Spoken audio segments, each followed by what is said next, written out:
History is full of controversial figures, many of whom came into fame or power in either violent or unconventional ways. For example, Christopher Columbus has often been credited with discovering the New World, yet he also enslaved groups of indigenous people. Then you have Karl Marx, who some see as a revolutionary who questioned the concept of a capitalist society, while others see him as the boogeyman who touts the ideals of dictators and communism. We also can't forget American President Andrew Jackson, who was hailed as a war hero and advocate for the common man, while he removed thousands of Native Americans from their homes. A list of examples could end up pretty long, but there is someone else who very well may make the top of history's most controversial people list. His name is Grigory Rasputin, the mystical holy man who enchanted Russia's ruling family and eventually paid for it with his life. Grigory Yefimovich Rasputin was born January 10, 1869, to a peasant family in Siberia. Tragedy struck Rasputin fairly early on in life with the deaths of his siblings, Maria and Dmitri. Though he experienced these traumatic losses, young Rasputin also started to become known for his reportedly supernatural abilities. By the time he was in his late teens, he developed a reputation, particularly for what seemed to be an ability to identify thieves or criminals. After Rasputin turned 18, he reportedly spent around 3 months at the Verkhoturya monastery. While he was there, he decided to pursue a lifestyle of a religious mystic. After he finished his time at the monastery, he was mentored by a holy man named Macquarie, who is said to have heavily influenced Rasputin in regard to his spirituality. In 1889, Rasputin took a wife and subsequently had multiple children, 2 of whom he named after his siblings.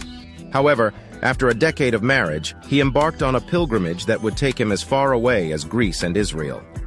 Between 1901 and 1905, Rasputin continued his travels, and while doing so experienced many things that helped shape his persona as a holy man and healer. During the first part of his journey back and forth across Europe, Rasputin happened upon a banned sect of Christianity, who were referred to as the Klisti. This mysterious group and their alleged practices would later on be used by Rasputin in the formation of his own cult-like following, and ultimately contribute to his downfall. Though Rasputin never took holy orders as a monk, he still somehow managed to become revered as a religious figure. After he spent time with the Klisti, he continued to travel to places that had been designated as holy sites by the Orthodox Christian Church.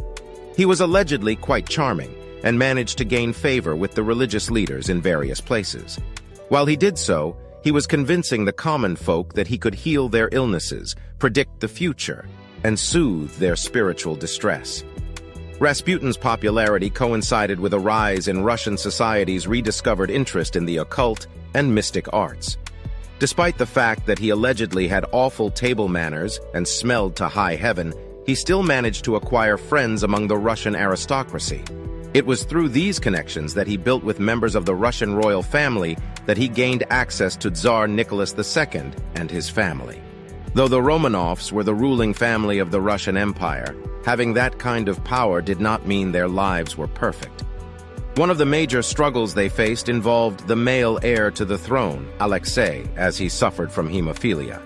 Often referred to as royal disease, this genetic illness is a blood clotting disorder that was common among the royal families in Europe during this time. As this was often a fatal condition, the Tsarina Alexandra did everything in her power to try and protect her son, as the smallest cut or bruise could potentially be catastrophic, even life-threatening. Doctors had failed to help her son, so out of desperation, the Tsarina turned to Rasputin and his reputed healing powers. When Rasputin prayed over Alexei during one of the worst bleeding episodes, the boy allegedly stopped bleeding the following morning. This act solidified Rasputin's status in the eyes of Tsarina Alexandra. Despite the fact that in her eyes, the Tsarina's decision to bring in Rasputin saved her son's life, her choice of healer was highly controversial. In particular, it was the relationship between Rasputin and Tsarina Alexandra that became of concern to the public.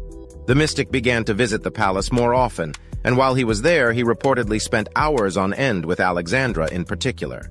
As the bond between the two appeared to deepen, those close to the palace, as well as the Russian people, began to become suspicious.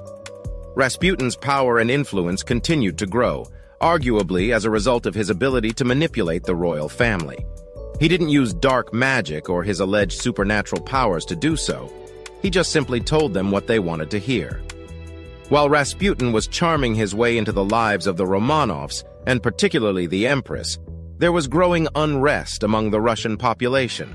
The people were already displeased with their imperialist government, and rumors began to circulate about Rasputin's unsavory reputation.